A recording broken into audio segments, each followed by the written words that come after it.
ବର୍ଷ ବଦଳି ଗଲେ ଜୀବନ ବଦଳି ଯାଏନି, କିନ୍ତୁ ଜୀବନକୁ ବଦଳାଇବାକୁ ହେଲେ କଠିନ ପରିଶ୍ରମ କରିବାକୁ ପଡ଼ିବ।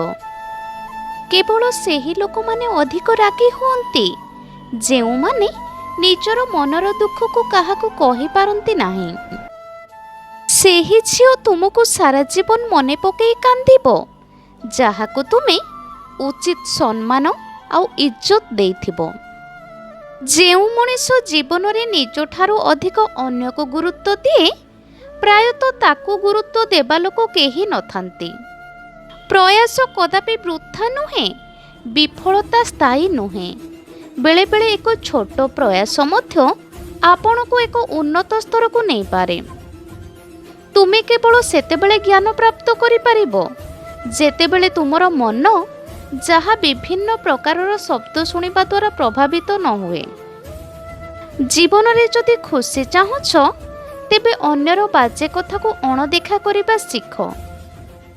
ଏହି ଭିଡ଼ିଓଟି ଯଦି ଆପଣମାନଙ୍କୁ ଭଲ ଲାଗିଥାଏ ତାହେଲେ ମୋ ଭିଡ଼ିଓଟିକୁ ଲାଇକ୍, ସେୟାର, କମେଣ୍ଟ କରି ମୋ ଚ୍ୟାନେଲଟିକୁ ସବସ୍କ୍ରାଇବ୍ କରିଦିଅନ୍ତୁ।